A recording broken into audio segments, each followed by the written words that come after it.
2020년 9월 27일 연중 제26주일 제1독서 에제키엘 예언서 18장 25절에서 28절의 말씀입니다. 주님께서 이렇게 말씀하신다. 너희는 주님의 길은 공평하지 않다고 말한다. 이스라엘 집안아 들어보아라. 내 길이 공평하지 않다는 말이냐. 오히려 너희의 길이 공평하지 않은 것 아니냐. 의인이 자기 정의를 버리고 돌아서서 불의를 저지르면 그것 때문에 죽을 것이다. 자기가 저지른 불의 때문에 죽는 것이다. 그러나 악인이라도 자기가 저지른 죄악을 버리고 돌아서서 공정과 정의를 실천하면 그는 자기 목숨을 살릴 것이다. 자기가 저지른 모든 죄악을 생각하고 그 죄악에서 돌아서면 그는 죽지 않고 반드시 살 것이다. 주님의 말씀입니다. 하느님 감사합니다. 제2독서 사도 바오로의 필립비서 2장 1절에서 11절의 말씀입니다. 형제 여러분, 여러분이 그리스도 안에서 격려를 받고 사랑에 찬 위로를 받으며 성령 안에서 친교를 나누고 애정과 동정을 나눈다면 뜻을 같이 하고 같은 사랑을 지니고 같은 마음, 같은 생각을 이루어 나의 기쁨을 완전하게 해 주십시오. 무슨 일이든 이기심이나 허영심으로 하지 마십시오. 오히려 겸손한 마음으로 서로 남을 자기보다 낮게 여기십시오. 저마다 자기 것만 돌보지 말고 남의 것도 돌보아 주십시오. 그리스도 예수님께서 지니셨던 바로 그 마음을 여러분 안에 간직하십시오. 그분께서는 하느님의 모습을 지니셨지만 하느님과 같음을 당연한 것으로 여기지 않으시고 오히려 당신 자신을 비우시어 종의 모습을 취하시고 사람들과 같이 되셨습니다. 이렇게 여느 사람처럼 나타나 자기 자신을 낮추시어 죽음에 이르기까지 십자가 죽음에 이르기까지 순종하셨습니다.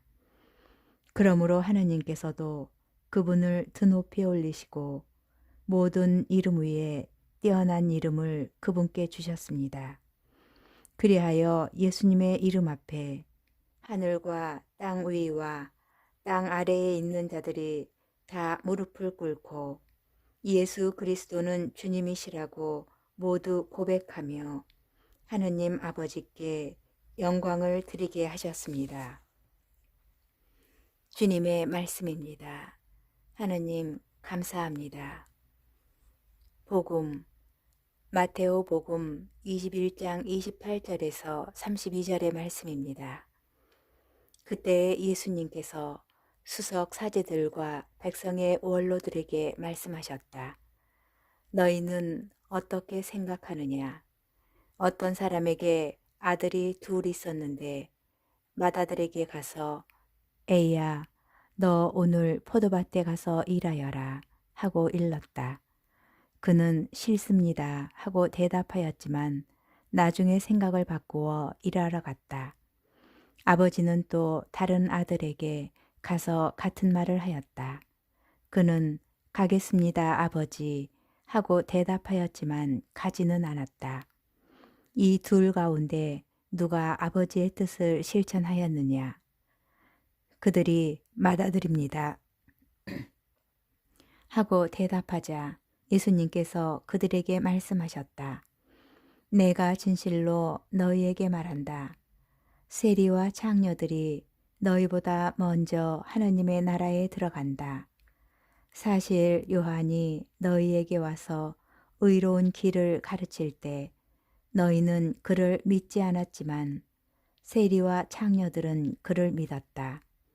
너희는 그것을 보고도 생각을 바꾸지 않고 끝내 그를 믿지 않았다. 주님의 말씀입니다. 그리스도님 찬미합니다. 묵상. 오늘 복음은 꽤나 불편합니다. 나보다 못한 이들, 죄인들이 먼저 하나님 나라에 들어간다는 사실이 꽤나 불편합니다.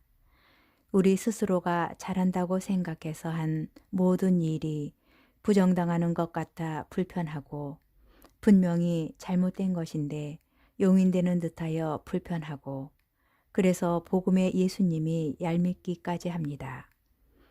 불편한 마음은 속일 수 없는 사실이니 그냥 두기로 합시다. 그런데 왜 불편한가를 되묻는 것은 어떨까요? 무슨 기준으로, 어떤 상식으로 우리의 불편함을 파헤쳐 볼 수 있을까요?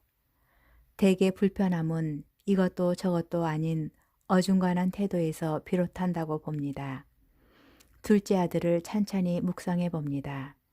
그는 포도밭 일을 하기 싫었을 것입니다. 그럼에도 아들된 이가 아버지의 청을 거절하기도 힘들었겠지요. 이 일은 하기 싫으나 아들로서의 본분을 다하고자 둘째 아들은 포도밭에 가겠노라 답하였을 것입니다. 둘째 아들을 탓할 이유는 없습니다. 많은 경우 우리네 삶의 모습이니까요. 하기 싫은 일이 더 많고 그 일을 해야만 살아갈 수 있는 것이기도 하고, 웬만하면 쉽고 하고 싶은 일만 하기를 원하는 것이 우리니까요. 그래서 우리는 서로의 관계 안에서 어정쩡한 중간적 자세를 취하는 경우가 많습니다. 예도 아니고 아니오도 아닌, 서로 얼굴 붉히지 않는 선에서 적당한 말과 행동을 취할 수 있는 자세, 이런 자세가 오늘 복음의 예수님보다 더 얄밉지 않으신가요? 맏아들은 솔직하게 싫습니다 라고 말하였지만 스스로 생각을 바꾸어 일을 하였습니다. 세리와 창녀들도 솔직하였습니다. 시대의 죄인으로서 솔직한 것 말고는 다른 방도가 없는 이들이었지요. 믿음도 그렇습니다. 긴가민가 뭉구적거리는 자세가 아니라 지금 이 자리에서 솔직히 답하는 것이 믿음입니다. 그런데 저는 믿음이 약합니다. 너무 약하여 포도밭까지 걸어가기가 너무 힘듭니다. 그래서 저는 빌고 빌 뿐입니다. 저를 위하여 기도해 주십사. 저를 위하여 빌어 주십사. 신앙 공동체에 함께 하시는 여러분에게 부탁드릴 뿐입니다. 세리와 죄인 취급받기를 간절히 빌고 또 빌 뿐입니다. 이 못난 사람도 하느님 나라에 가고픈 마음이 있으니까요.